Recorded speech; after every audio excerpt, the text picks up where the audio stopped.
This week, just in time for Halloween, Kumar and Ryan discuss Kazuo Umezu's horror manga series, The Drifting Classroom. It's a taboo-busting series that was aimed at kids and employs kid logic and exaggeration to a story depicting outrageous violence being done to and by kids. Even if you're into horror, that description may have you asking, is this for me? Kumar and Ryan will try to answer that question. But first, if you're enjoying receiving 1 or 2 episodes per week in this podcast feed, or bi-weekly episodes at To the Bat Polls, help us keep them coming. Join us at patreon.com/deconcomics. For as little as $4 a month, you can access hours of bonus podcasts of Mulele and me reviewing Marvel Comics movies, and now also the Amazon Prime series The Boys, as well as hearing me and other Deconstructing Comics regulars discuss the first year of Amazing Spider-Man comics, along with some special guests. You can also join me to discuss the comic of your choice on the show, and more. Pledge your support now at patreon.com/deconcomics. This is Kumar. This is Ryan. And this is Deconstructing Comics.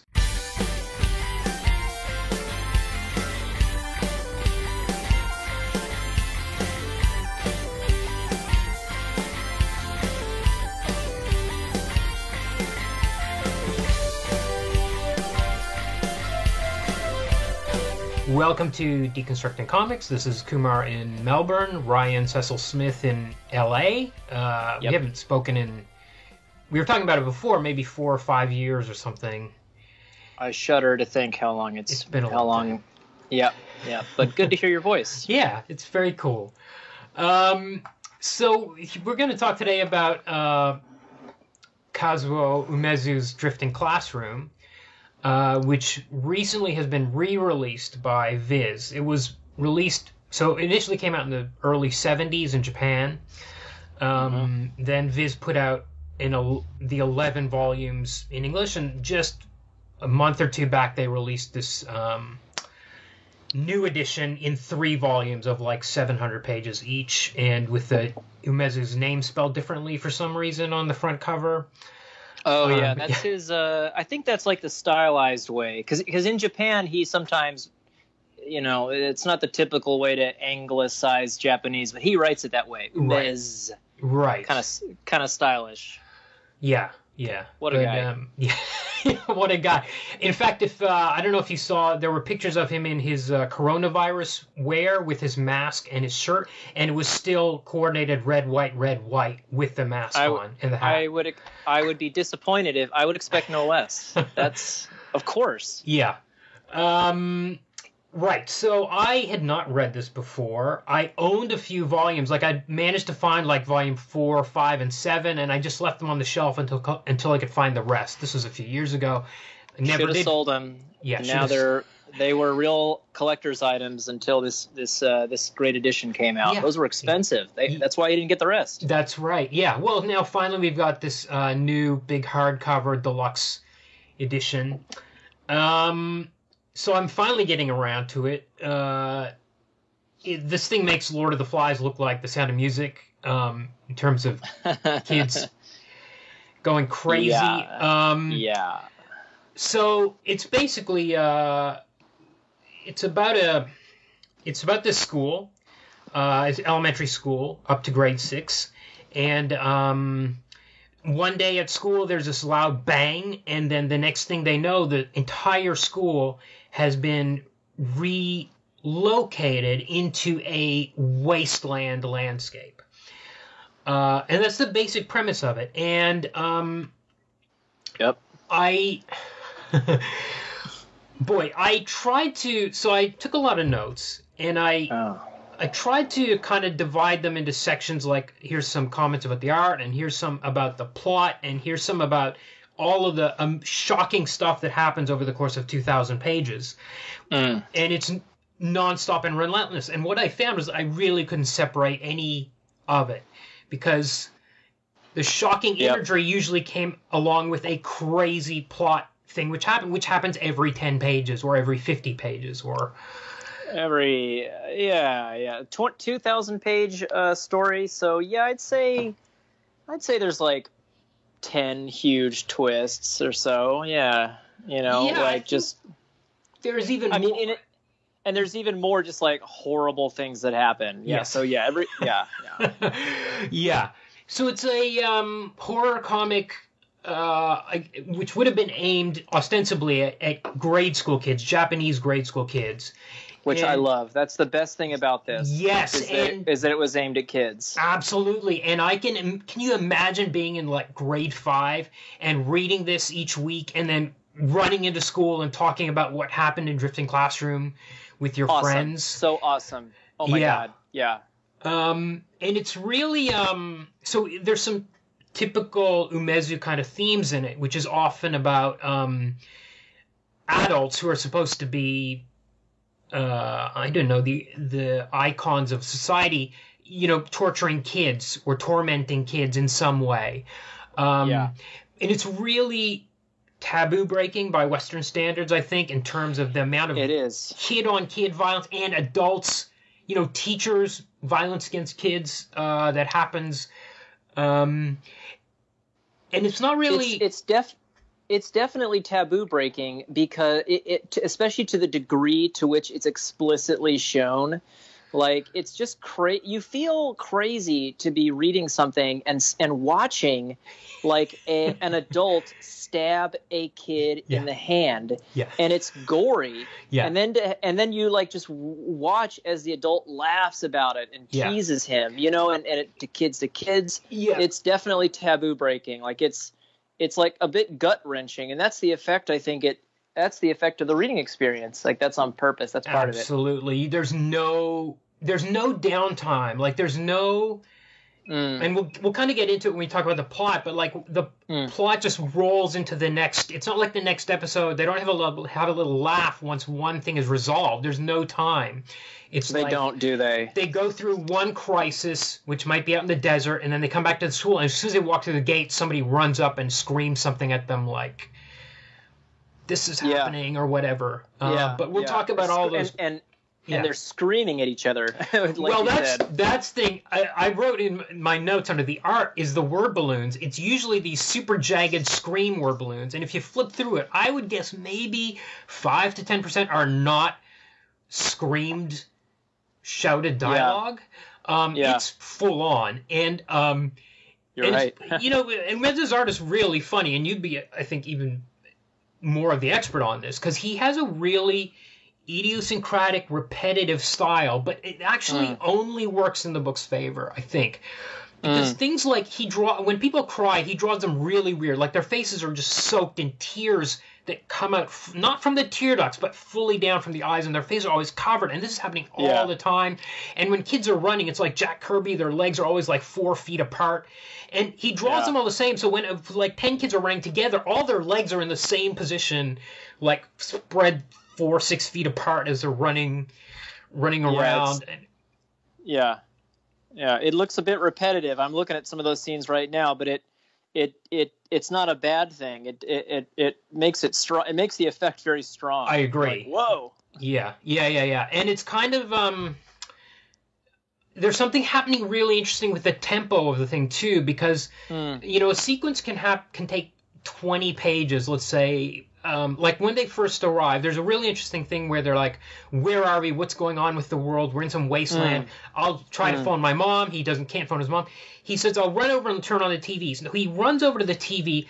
It's 3 panels of him sprinting across a room. I do enjoy those sequences. That was fascinating to me because no artist usually would spend. It's usually you run to a TV that's 1 panel.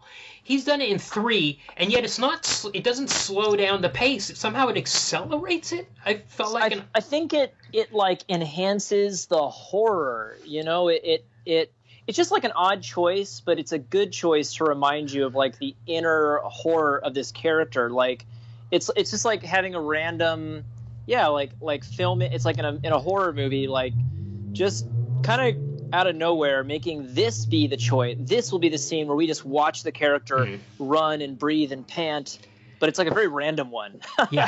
it's not like he only does that with the climax. He'll just like have a character like run down the hall, up the stairs, down another hall, turn it on, and you're sort of like, as a viewer, you're kind of like buzzing. You're like, what? It's almost like, it almost gives you like anticipation, but it comes out of nowhere, so your brain isn't ready for it. It doesn't match a rhythm, so it throws you off. Yeah, I think you hit all the points that I didn't think of, that I was trying to figure out why it worked so well, but you're totally right. You're like, it prevents you from seeing what's on the TV and if the TV is going to be on, if there's going to get any news from it.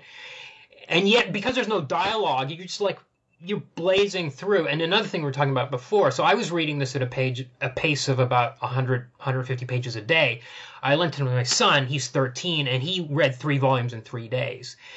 And that's awesome. Yeah, he was just blasting through them. And I was kind of trying to slow down and catch my breath, I think, sometimes, or let it sit in memory more. And I even reread, like I went back through the 3 volumes this morning. I didn't read them, but I went through them, and there was whole sequences of horrific stuff that I've forgotten about.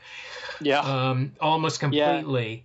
Yeah. And one of my favorite, going back to the taboo breaking thing, is there's a moment where so that one of the main protagonists turns out to be this psycho lunchroom man named Sekia, and he decides he wants to steal all the food in the school for himself. So he basically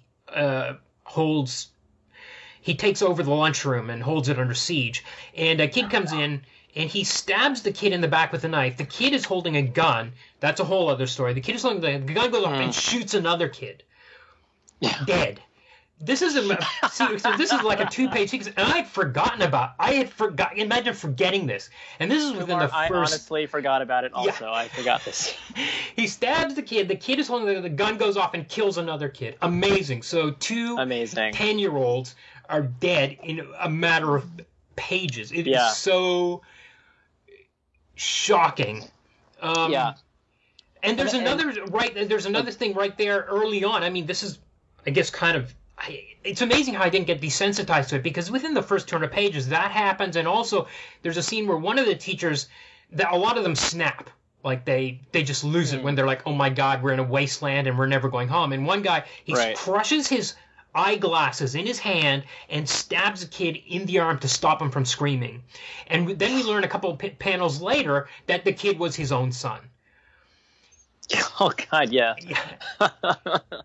Yeah. Well, I think, I'll say 2 things. Like, one is that this really brings to mind what you said about, like, the themes are about adults. It's common in a lot of his work. It's like adults, you maybe think that they're responsible caretakers and of children. Yeah. And they actually are capricious and cruel and just like whack.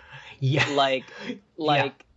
Way worse than you. It's like you expect they'll be good and they act crazy bad, and yet somehow as a reader you kind of nod your head. You're like, yeah, adults are pretty messed up. Well, I think it's really, because again it goes to that thing as if we were kids reading this, because like when you're a kid and your mom doesn't let you have a certain toy or whatever, and you feel like she's so mean. Which is how this book starts. That's how the book starts. That's exactly how the book starts. Exactly how the book starts. And she's like, oh, you're so mean. And then his alarm doesn't go off, and she doesn't wake him from school, and he freaks out at her. She's like, why didn't you wake me up? And they have this huge screaming match. And she actually points a knife at him. Now, it's not pointed at him, but the panel is drawn in such a way that the mother is pointing a knife at her child. And then she, threw out his marbles, and he flips out completely. But you can totally understand as a kid, this is like, you fantasize about how terrible your parents are, or how terrible the adults are. And these kids, they come together, like there's a line in there where the main character, Sho Takamatsu, says, kids can imagine all kinds of possibilities. That's why we've managed to survive, as opposed to the teachers who are all dead at this stage. So it's kind of, and they use the PE kids, the phys ed kids end up getting put on the defense team and stuff like that. It's real kind of kid logic to it. It's so perfect that way. But I was going to say in terms of adults, Wakahara is the worst. So there's one teacher, and going back to the art, Umezu always tends to draw males, men as you really huge, bulky guys, is the way kinda kids kind of look at them. And he has like a throwback like style, like I think Japanese call like very Showa style, Right. like kind of Yes. kind of like 40s, 50s, 60s, and the men all look like kind of the picture of like an American linebacker, broad shoulders, like in a suit. Yeah. It's kind of like the way you think, but to me, like, it's all about kid logic. It's like what a kid thinks a handsome man is or Right, something, but it's right. it's really just kind of, but it's also kind of scary and looming. Right. Well, Wakahara is okay. So the other teachers start losing their shit, and Wakahara is like, no, come on, keep control. And he tells Sho, he says, Sho has tried to call his mother and couldn't get through, and he tells Sho, he says, Sho, you need to lie to the kids and tell them that you got through to your mom because we can't let the kids panic. Oh yeah. Okay, yeah. This is all fine, and he's the one that's like, okay, look, we got to work together. We're gonna get through this, but at some stage, about 300 pages into the first volume, I think the principal starts laughing maniacally. He totally loses it. Wakahara says, please tie me up, I beg you. If you don't, I know I'll... And you're like, okay, he's begging to be tied up. He knows something's going to go wrong. And sure enough, the next page, he starts murdering people. He's a serial killer. This is another thing to add on to being in this wasteland spontaneously. He turns out to be this pathological serial killer. Like, he knows he's not going to be able to control himself. He seemed to know what was going to happen. He kills all the teachers. He takes a bunch of kids out to the desert. He says, we're going to go look for some supplies. And they drive out in his car, and then he proceeds to kill all these children out there with his car. And there's one sequence where he drives back and forth over this kid about 10 times. And I honestly had forgotten this, and it's barely come because you said for 300 pages. This, again, as you said, this is a series. I mean, it's been republished in a set of 3, like 700-800 page. It's like 2,000 pages, so that the first 300 pages I barely remember. Yeah. But I kind of want to reassure any listeners who hear us talking about this and laughing about it, or I'm kind of laughing. I think you're laughing too. Like, it's not. In some ways, though, you do sort of get desensitized to it. Not that it's still horrible as you keep going, and I think the fun is in like putting yourself in a child's point of view, kind of like, and thinking about like how horrible the world seems. That's what's kind of amazing about it. And there's some beautiful moments in the story too. But I was going to say, like, it actually, like, kind of a bad thing about the series is that there aren't really like kind of like hills and valleys or kind of peaks of the story. It is sort of like relentless, and in a way, it's just like they keep coming and coming and coming and coming, and it kind of makes the story kind of drone. You know what I mean? Like, you're describing something that sounds so epic, and that's like page 300 of 2000. and they end up, it's like after the drama of the warp, where they go wherever they went. Then there's the drama of just figuring that out. Then it's like the teachers go crazy. Then there's this serial killer story, which I'd totally forgotten about. And then there's like the attack of killer bugs. Yes. Then there's this very weird like resolution, where I guess we can spoil, where after like 800 pages into the story, like, there are these killer bugs in the desert. Turns out they are figments of one kid's imagination. And once that's all over, we don't really come back to that very much. Well, they always kind of remember it, but okay. Anyway, So... then there's the storyline with the one-eyed god and the newly evolved bug humans. Yeah. They introduce like a mummy at one point. Yeah. Who is crazy. Then this is where the story the bubonic plague. Oh my gosh, the bubonic plague storyline was pretty good, but that kind of moved into that got them like out of the school. The really best stuff that really gave the story a little bit of structure, and I kind of think this story, this series is not really best seen as like one big novel. Like, it's a serial, like it wasn't designed to be like a novel with like a novel structure. But the thing that does give the story like its cohesiveness is the sequences with the mom, I think. Yeah. Where in the beginning, like he sort of somehow learns how to psychically communicate with his mother back home, and she somehow psychically is able to affect what's happening in his world. Well, she can physically affect it. So they figure out that they've traveled into the future. So she's able to leave things in the past, like Bill and Ted. And they're, So anyway, go on. Sorry. So I think that just like that actually is all these like horrors, I feel like don't really make crescendos. They keep coming. They're kind of weird. Once they finish with them, although the fun is that you never know when they're going to finish with them. You never know like when it's going to be over. But once they finish them, they'll make a hard turn. Yeah.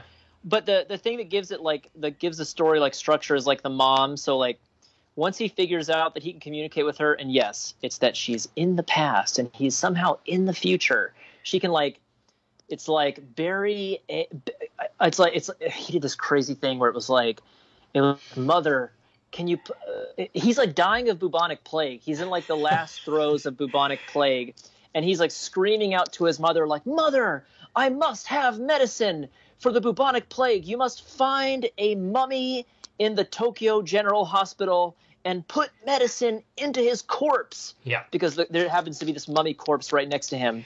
And to the story, to the story's credit, it does work. It then transitions to like this big bit of like what the mom is going through and how she's dealing with the disappearance of the kids and how everyone hates her. Yeah. The parents hate her, and she goes through like impossible odds to like it's really crazy. But that breaking it up does a good job. It's really cool. I do agree. I really love those sequences when they showed up. It was like, oh, here we get, because it's only about one per volume that we get a sequence with a mom, which is usually about 100 pages or so of stuff. Yeah. But the first time she gives him a knife, he's being strangled by Wakahara, and she. Oh my gosh. She plants a knife in this hotel room in the past. We got to talk about this hotel a little bit too, because it seems like everything is destroyed, and this is something that the series is a little bit vague about. But it seems like there's just desert out beyond the school. But when they drive out, when Wakahara drives all these kids out so he can kill them out there, they. Sho and Sakiko, I think, run into a cave. And when they find the opening of the cave, it's actually the outfacing window of a hotel room, like on a high floor.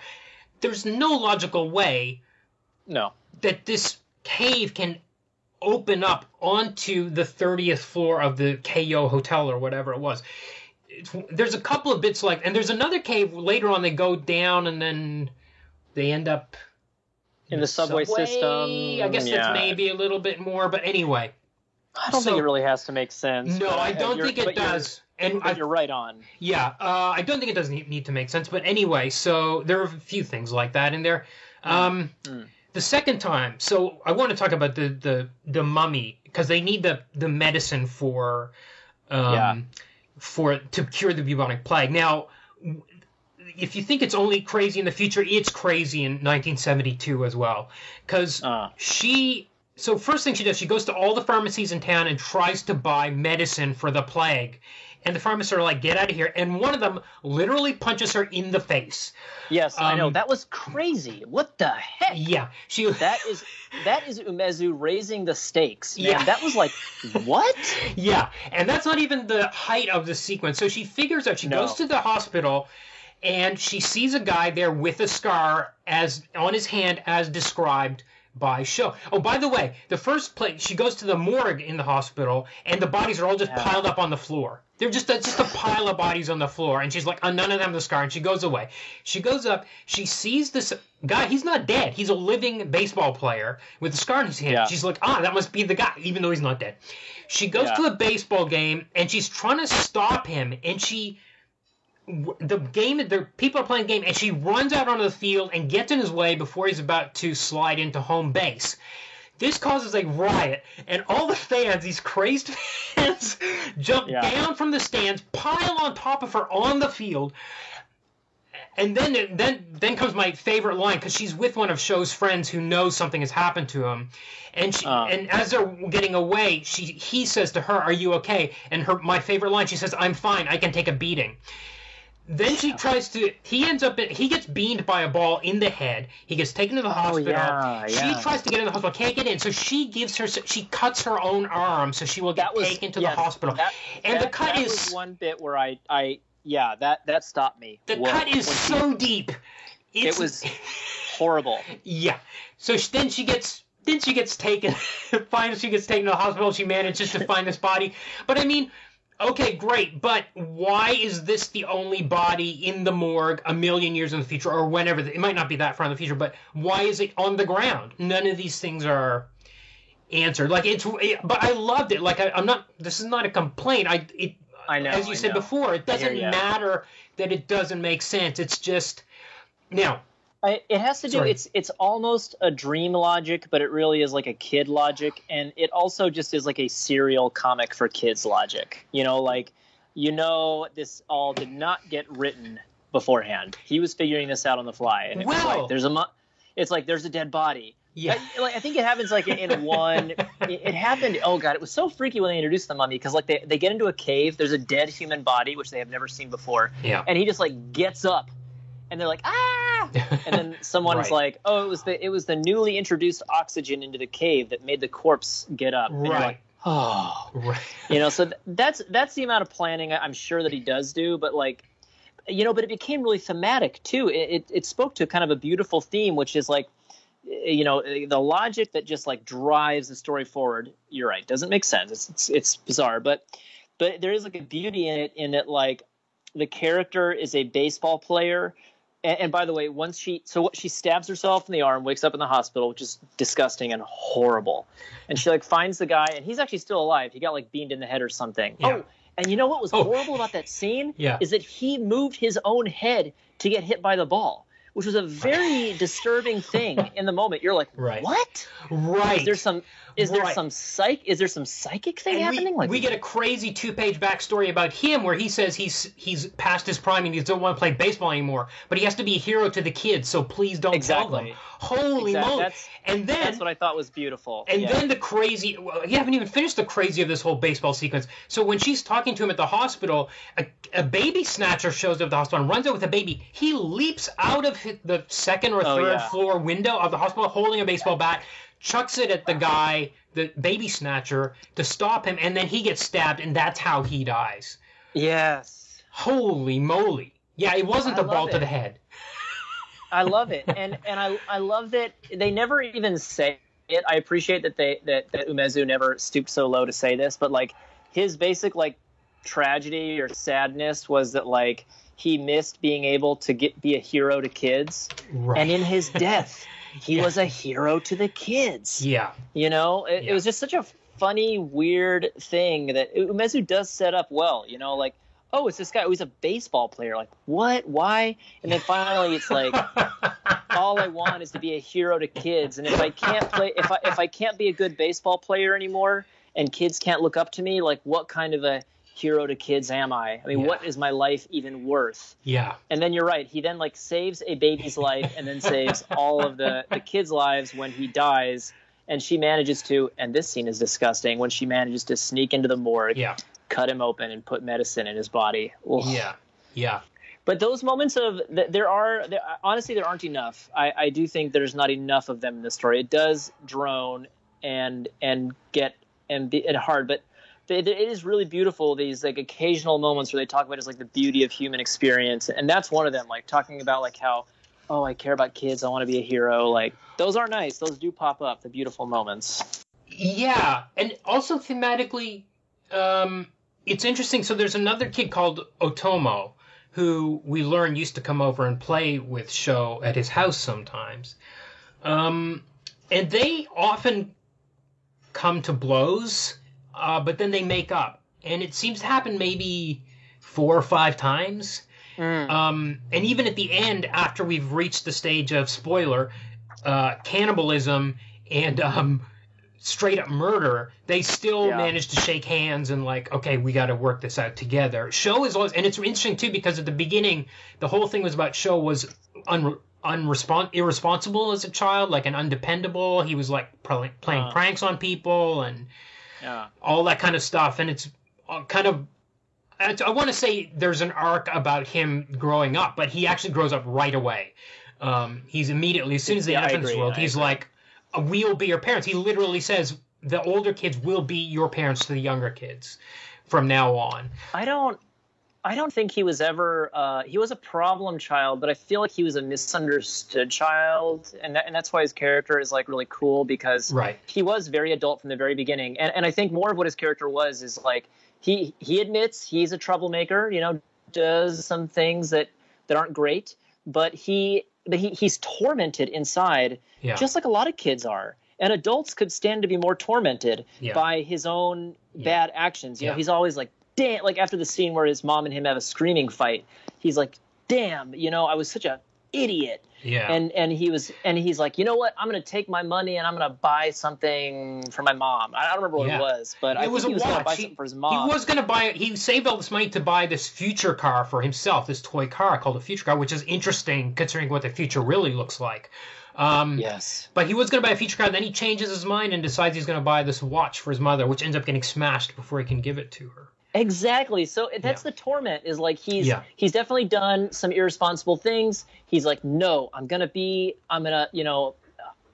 the right thing. I'm going to get this for my mom. You know, she's a long-suffering, you know, woman. Yeah. You know, I love her. Yeah. She deserves it. I'm going to spend the money on this.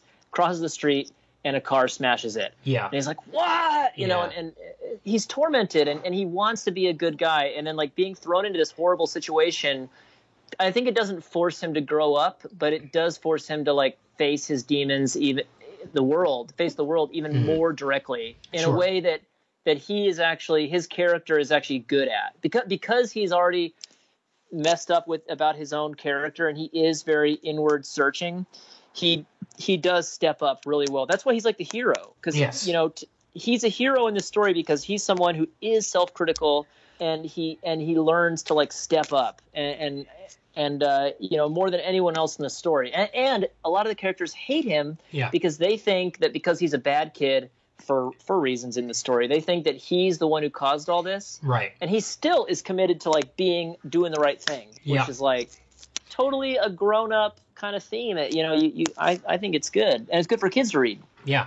And he even takes the blame. He says, "Oh yeah, I did blow up the school," even though he didn't do it. He says he did in order to, I think, to make the kids follow him back to the school or something like that. He's trying to force them to do something. He does, but he does that really late into the story. Yes. I mean, he's mad at them for a long time, and he does do that little fake out. I'm glad it was a fake out. It was a weird twist. Coming up, TV shows that seem to have been cribbed from The Drifting Classroom, or maybe the other way around. And is this comic for you?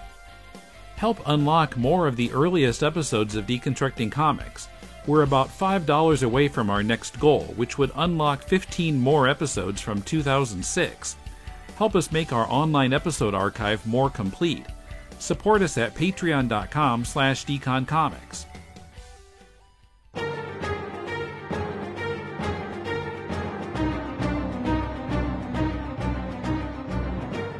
Welcome to the Superman Fan Podcast. My name is Billy Hogan, and I will be your host.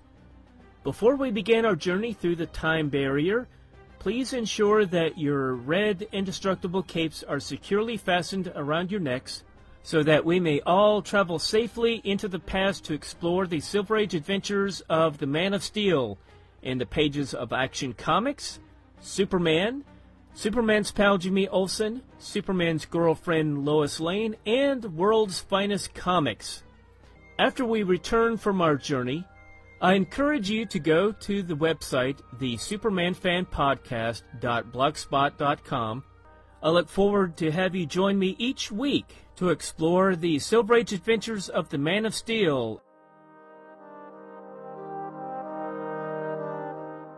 I will say I think there is more plotting maybe than you've given it credit for, because when we get that, so all this chaos happens, right? So the school disappears into a wasteland. Sekia, the lunchroom guy, has gone crazy. People are killing each other already. I think a kid throws herself off the roof when she's trying to get a look. There's also a scene where a first grader tries to fly off the roof and we see him hit the pavement. That's not. I know. That's not off panel. It is shown, and then Sho picks up the body and says, "Stop jumping. This is what will happen to you." It's madness. Yes. But during that initial craziness, they find a gun on the floor of the school, and there's just a random gun lying on the ground. I'm like, oh, at first I was like, oh, that's just the kind of crazy stuff that happens in this comic. Fine. Maybe they'll explain it later. And then they explained the knife. And I kept waiting, and there was no explanation. And as my son was reading, and I think he was in volume 2 at this stage, I said, what about that crazy gun? And he said, oh, yeah, and it was new. It wasn't like the knife that was looked like it was hundreds of years old or whatever. And I was like, oh, yeah, the gun was new. What was up that? And I thought, this is crazy. He's never going to explain this. And it is finally explained, like 50 pages from the end. And it's not explicit, but it's like, oh, that's where the gun must have come from. And then flipping through it again this morning, there's a scene within the first 100 pages or so where the principal runs in with blood on his face and he says, the payroll's been robbed. I was attacked. Oh. And you're like, and I was like, oh. And then you see all that stuff that happens at the end, and it's like, actually, there is stuff from the first 100 pages that is tied up, that it seems like, I don't know how much he planned in the middle. They might have said, have an ending ready to go at any stage, and he was ready with it. But I think that's probably true, yes. I think there were some seeds in there for a few things that pay out. And there's a character called the Princess. So she's a juvenile delinquent, and she's hell on wheels. She basically shows up. She's like, I'm taking over the school, and they strip this boy down, and they strip him nude, and then she like grinds her, or she gets one of her thugs to grind their shoe, like grind her foot into his groin, and it's horrific. But they decide to have an election to decide who's going to be the leader of the school, Sho or this woman who calls herself the Princess. She loses, and she just wanders off into the desert. This is in volume 1. And we don't see her again until volume 3, when she comes back with some vital information, which affects it, because they end up, she's like, I went to paradise and came back, and then she dies. Yes. And it's like, oh, so I think there's some, I don't know about the middle 700 pages, but I think the first 700 and the last 700 were definitely built to tie together. I definitely personally am maybe like too inclined to like see a parallel to contemporary TV, but I kind of see it. I don't mean to say that there's like no plotting. It's just totally crazy. Every week a new thing. Whoa! But because I think that he is a good writer. He's a good writer. Yeah. But I do think, the way this story goes, like he'll just take it in this direction. That's just like, kind of like, it doesn't really fit into a very cohesive story overall. Like, I feel like he thought of a new angle, he carried it forward. But I totally do agree, and I do think that there was planning in the story. But maybe I guess I'm just coming around to agreeing with you. Like the first 700 pages and the last 700 pages, things lock in, and in the middle, just a lot of stuff happens that is. It just really feels to me like watching a TV show, like Lost, for example. Like the TV show Lost had these polar bears. Yeah. Yeah. Maybe in the last 4 episodes he does kind of explain the polar bears, but come on, he wrote them in season 1, season 2, totally ignored them for seasons 3, 4, 5, and 6. It's like that is what I'm saying. Like I do think that it's cohesive, and like Lost, it is thrilling to experience. It doesn't mean that it's not just a bad thing to say, but it feels like TV where like these turns happen and you're like, well, that was that's a choice, gotta make episodes of TV. Yes. But I think it's like TV where the start of the next episode is the end of this episode, in the sense that I just feel like the next crisis is there's no end credits, if you know what I mean. It's because I think when they escape from the monster, when they come back from after Wakahara tries to kill them out in the desert, and they wander back. Let me see if I can find it in my notes. As they walk through the front, so they escape from Wakahara after he pulls the knife out of the wall. They come back to the school, and as soon as they walk in the front gate, they find there's a kid being crucified and being burned on the crucifix, and kids are about to spear him to death as well. Yeah, that was very horribly obvious. And that kind of thing, like every turn, it seems like one thing's done, but I think there was one moment of humor or two, and they were almost within a page of each other where I can't remember what they're talking about, but they were talking about something, and one kid who's drawn as a total goofball freaks out and bites some cans. Like, that's what he does. He bites tin cans when he's nervous. And then there's this other kid called Gamo, and he's like the nerdy science guy, and he's trying to climb up onto the podium, the stage, to give a speech. And there's like a page of him struggling to climb up. And that was like the only moment that was like, that was like the weird. And Umezu does comics like that. None of them have been released in English, but that's his other thing. Well, I would sort of disagree, and not disagree because I agree with you, but like on the other hand, another way to look at it is this whole series is very funny. I mean, it's horrible, but it's entertaining in a way that's. It's kind of like ironic, I guess, is when I say. I don't mean to be too ironic and, it's hilarious, these kids die. I don't mean to be like that, but there's humor in the way he overdraws everyone, and the melodrama. Yeah. I mean, but I don't think that was. I think the readers at the time would have been. I think he tapped into stuff that kids were scared of or would be scared of. You're right. And I think that's more. I think okay, I'll ask you about a scene, and you tell me what your reaction was to it. So they go out to the desert. They very rarely find places, but this time they find a old theme park. And when they go in, there's this animatronic Marilyn Monroe with huge breasts. That was weird. That was weird. And then one of the kids walks up and for some reason decides to feel one of the breasts.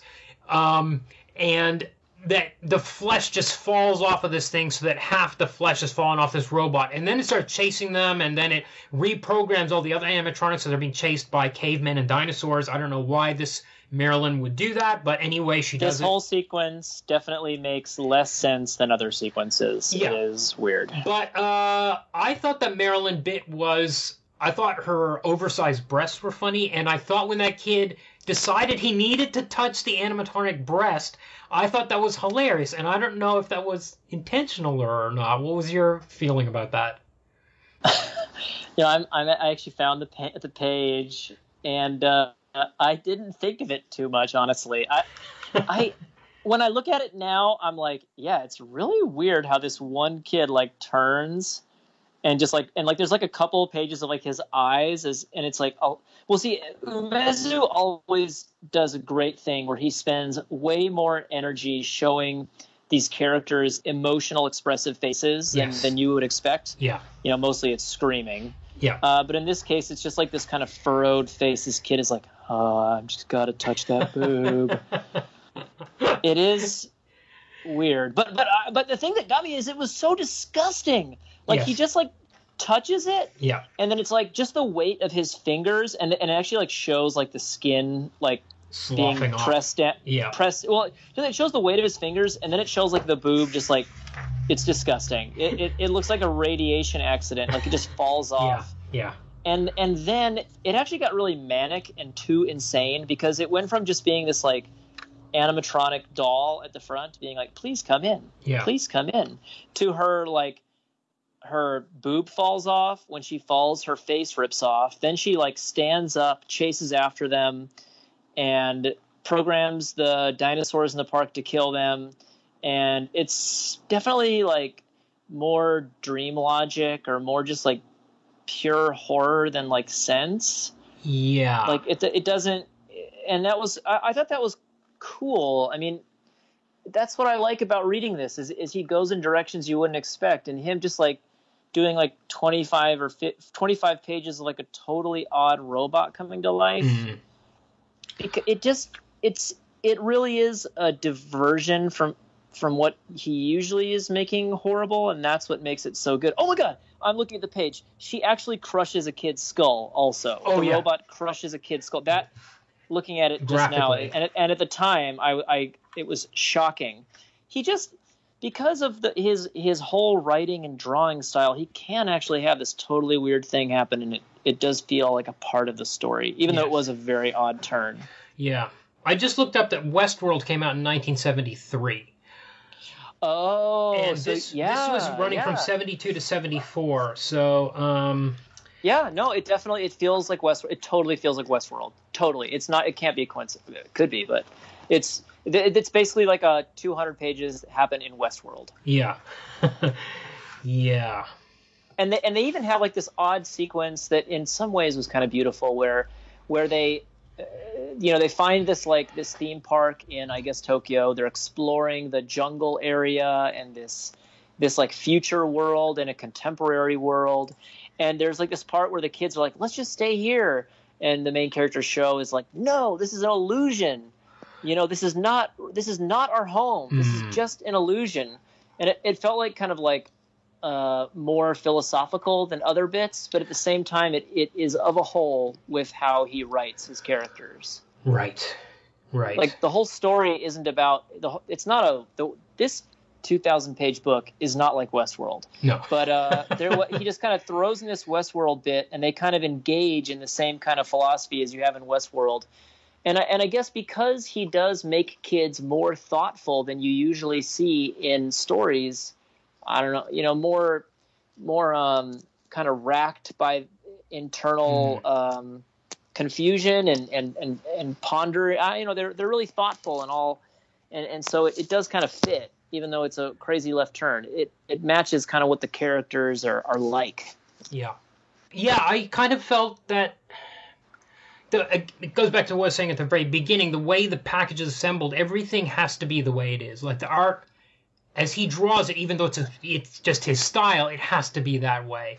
To make the story what it is. And I mean, it's really, I talked about the repetitiveness before, but I mean, all the kids are drawn with different faces and clothes, and there's never any question about the art, and it's really black and shadowy.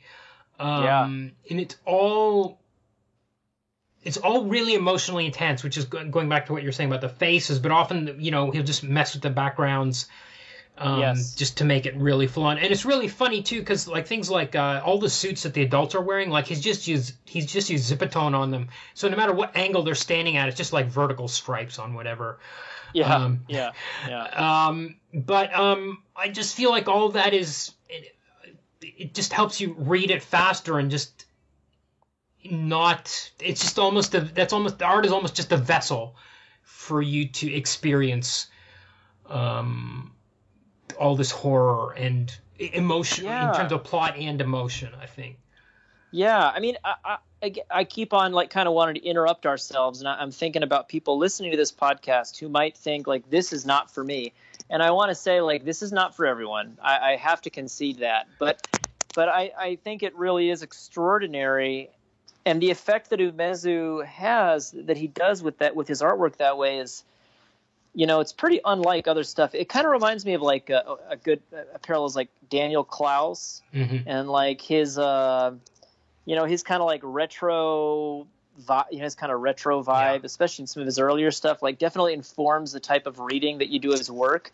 But compared to him, there's so much more happening in this artwork, and that is so much more like if Daniel Klaus, if his work is like kind of emotionally reserved characters who, aren't betraying a lot with their facial expressions, like he's the opposite, and it shows in the artwork. Like everyone running, there's like speed lines on everyone all the time. So many speed lines.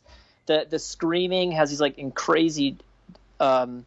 crazy jagged bubbles, but also just like random scenes. He'll just have like a lot of line mileage on it, and it's just like this. It just amps up the emotion in everything always. Yeah, and that might not work if it were a story that was more emotionally reserved. But it's about the most emotionally chaotic thing, and he draws that way. And also, when I say chaotic about the emotions in the story, the drawing is also very clear. Yes. Sometimes it's almost neurotically clear, like you described, someone running down the hall, or there's a lot of scenes of kind of a slow close up, or just the action is always very, very clear, which is remarkable. And something I always tell people about Umezu and his stories is that you can't help but be lured into the charm of his artwork, because there's kind of a naivete in his slavishness to detail texture that is kind of disarming.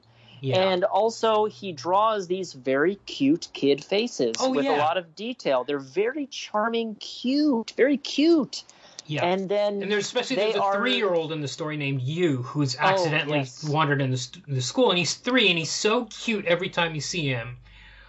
Yes, that's true. But they all have a well, he does something that are comically very, very ugly, but he just draws them as but they're very cute, and they have so much character, and it's so sweet. And then they're like stabbing each other with glass, or shooting each other, and in other books that Umezu's done, they do worse. There's a kid, I think his name was Ikegaki, and he was made Minister of Defense. So when this monster is going to attack the school, he sets up all these traps and stuff, a bit like Home Alone, so that they can beat this monster when it shows up. And there's a moment where it's like, he's like, okay, the traps are failing, the monster's getting through, and he's got to sacrifice himself to stop the thing, and he knows it, and Sho knows it, and they shake hands, and there's a panel of their hands shaking, and to me it was just so amazing. Sometimes the kids are really adult. It's like I said before, it's with the whole thing with Otomo and them coming together, they always make up and break up, and it's not quite factional. Like, they're always trying to come together, and it's not quite like Lord of the Flies, as I might have flippantly suggested at the beginning, because it's not a complete breakdown. Sho is always trying to keep it together, even though he often is close to having an emotional breakdown, and he gets appendicitis, which they have to operate on with scissors and tape or something. Hey, you know what? But again, with my theory, I think they did the same thing on Lost. Okay. Jack, the main character, gets appendicitis. I'm sorry, but I think Lost is based on Drifting Classroom. I actually think Stranger Things as well, with the kid trapped in the other world communicating with his mother, seems to... That's true. It's a little bit of a riff. That's true. I felt like. But anyway. Yeah. Where was I going with all that? I don't remember, but the kids. I think the kids are quite mature, even though they're not totally at each other's necks. Sometimes they're really, and the girls especially. Sakiko is always there trying to defend Sho when people are attacking him and stuff. So it's like they are generally very mature, and their immaturity is often them looking like adults because actually, Kumar, there is a part in the end where it does get really Lord of the Flies. Again, the twists every two. There's like a 100-200 page section where it does get very Lord of the Flies, where the enemy, is it Otomo? I don't remember. He basically like has had enough with Sho, and he's like, this side of the school is yours, this side of the school is mine. Yeah. They literally have like raids and like deals that fail. Yes. It felt, but that's what I like about this story is like 2,000 pages. It can be flippantly compared to Lord of the Flies, this story. It's not like that at all, but they do 200 pages where it is kind of like Lord of the Flies. Yeah. And that is it's neat how that goes. It's not the most extreme of the story. It's basically like it's very sad. There's so much of them starving. I actually it's a little hard to read. Yeah, I actually think the cannibalism was the climax of kind of the climax. I think that was what Umezu was pointing at as this is rock bottom. They force another kid. Yeah. Otomo doesn't even do it himself. He forces another kid to have a bite of this human that they've cooked. That was very screwed up. Yeah. Yes, and this Lord of the Flies part does happen near the end. So it's like after all they've been through, then it's just like society breaks down. Yes, but then they make up again. I know. That was And that was cool. I think that works in this story. It was cool. Yeah. Any other scenes or anything that jumps out you want to mention before we wrap it up? I do want to maybe I just remembered there's a scene where they have to jump across a chasm, a whole group of them, and it was super tense because there are lots of close-ups and it goes from page to page, and some kids don't make it. It's not like, oh, is this going to make it? Some kids don't make the jump and they fall to their deaths, and that whole sequence is full on and awesome. I want to bring up a story. Some parts. I have the chasm was good. I'm looking at some of the things that I marked in the story that I should bring up because I did mark them. One really just amazing horrible part I got. It's not very cool of me to just bring up more horrible parts, but there's a part where little bugs eat the kids. Yes. And they do there's 4 full-on pages of them running from this swarm of bugs. Yeah. And just kids get eaten. Yeah, it's termites in Looney Tunes cartoons. Yes. Yeah. And it keeps happening. It happens once. Yeah. It's horrible. Yeah. They keep running. It happens to another kid. Yeah. It's horrible. Yeah. And they show them swarming all over the kids' bodies. That was messed up. Okay, but the last thing I want to hear what you think of is you just got to bring up is the thing with future humans. Oh, it was really bizarre.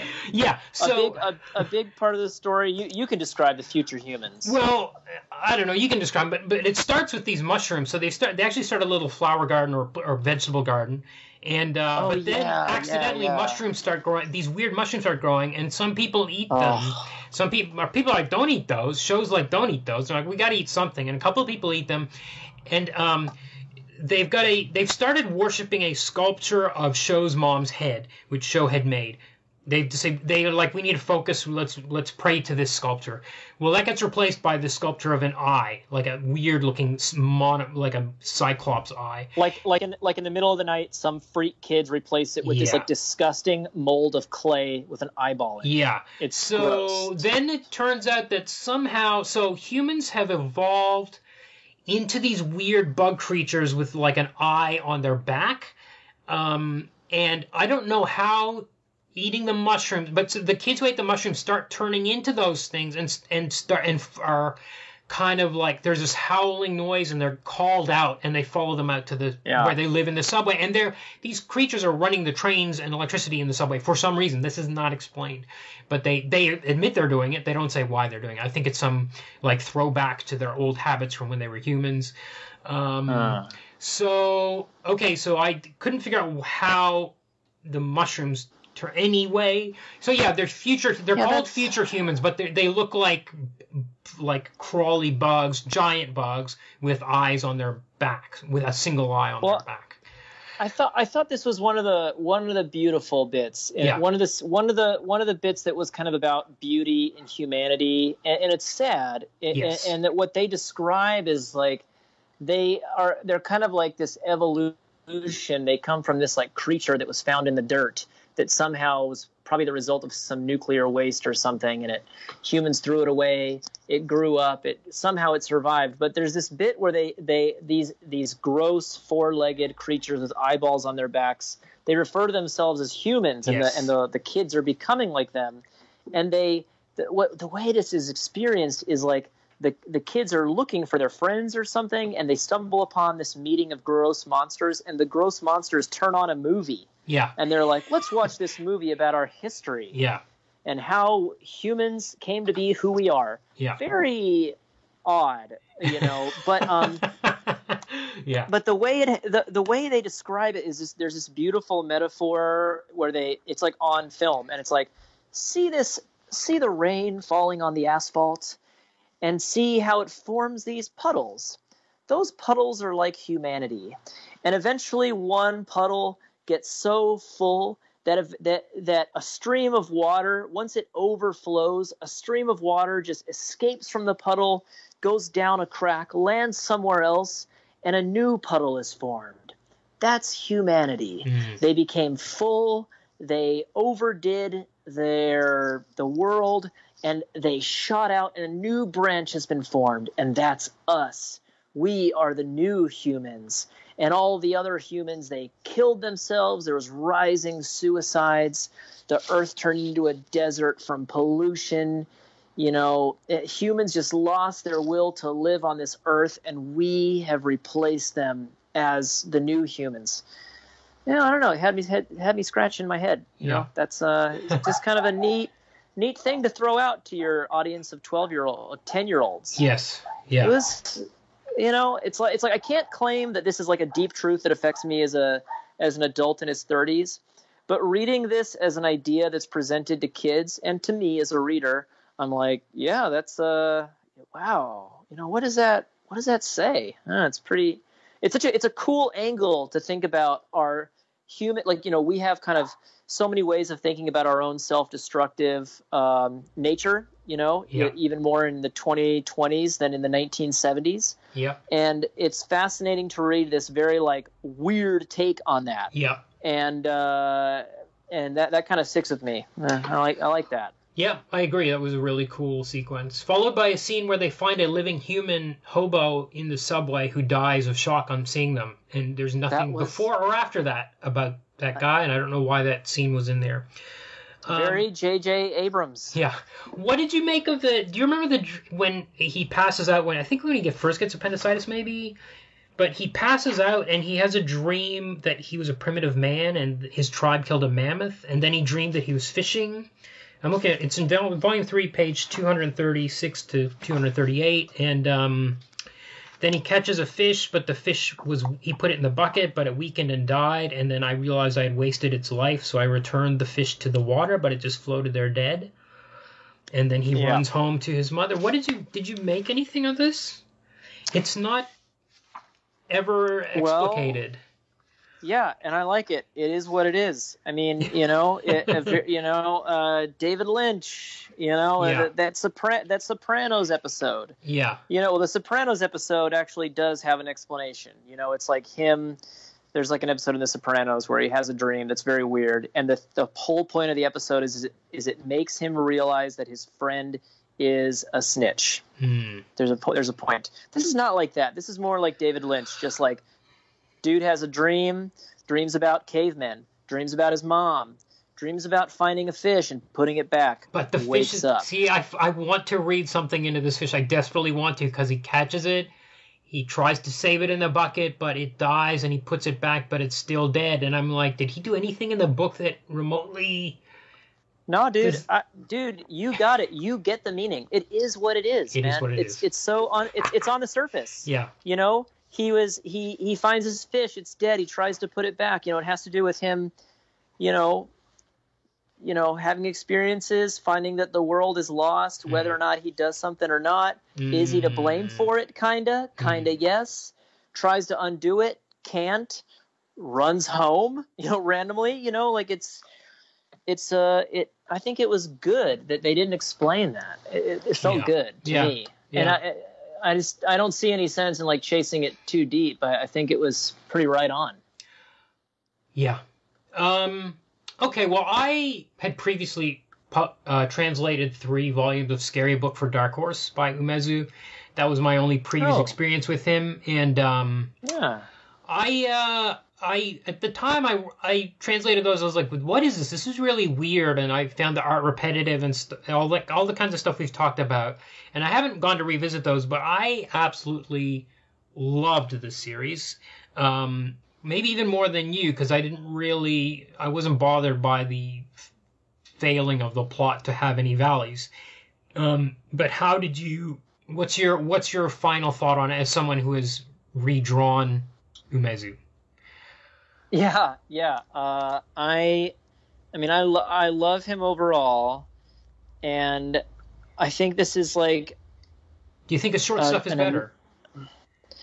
Well, I just want to say that buying 3 volumes at $35 each is and these are really handsome volumes. So the production value is really good. Yeah. The artistic vision is strong, and it comes from Umezu. I'm almost positive because this is one of the first manga that I like discovered for myself in Japan. Yeah. This is like very similar to the production values that Umezu books have had in Japan. And he's always been popular, but he's had the, like 10 or 15 years ago, they started doing these great new editions, and it looks like that. So it's true to the artist's vision, I feel, and it's great production value, really cool books.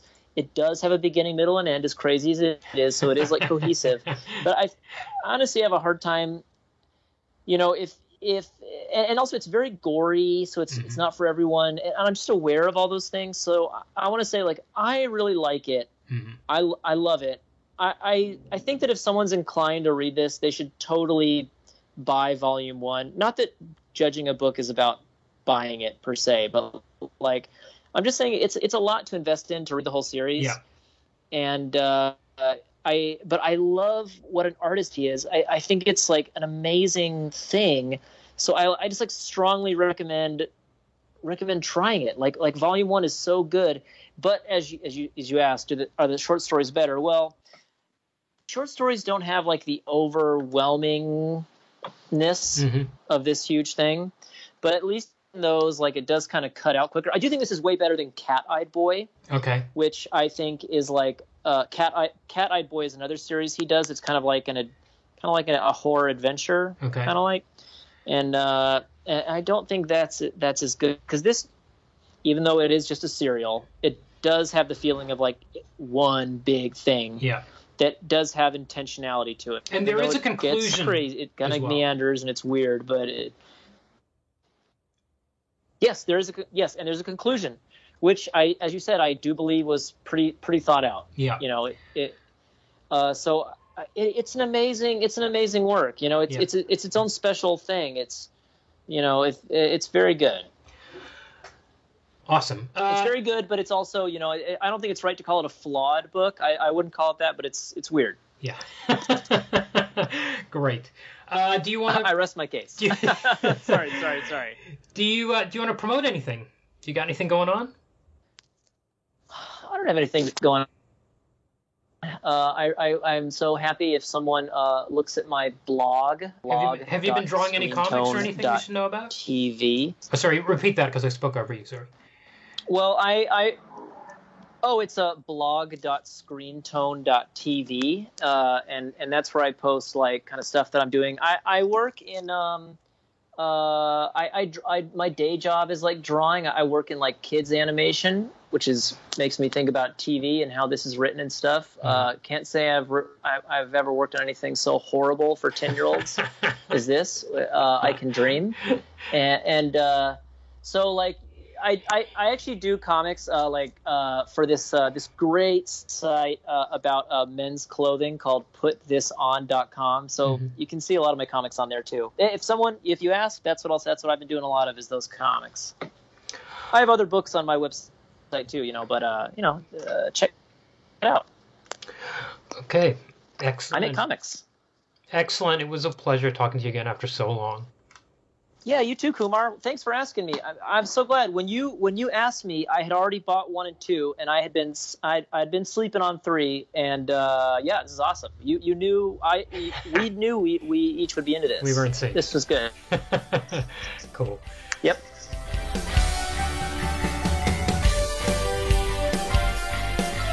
The Drifting Classroom is published by Viz.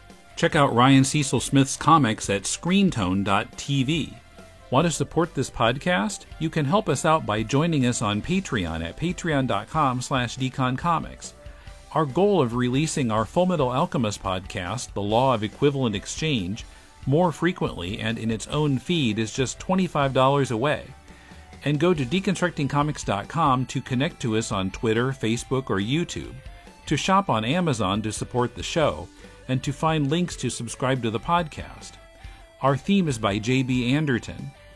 If you're looking for some constructive feedback on your comic, send it to us and Mulele and I will critique it on our spin-off podcast, Critiquing Comics. Send it to mail@deconstructingcomics.com. We'll read at least 30 pages of it and critique it on the show.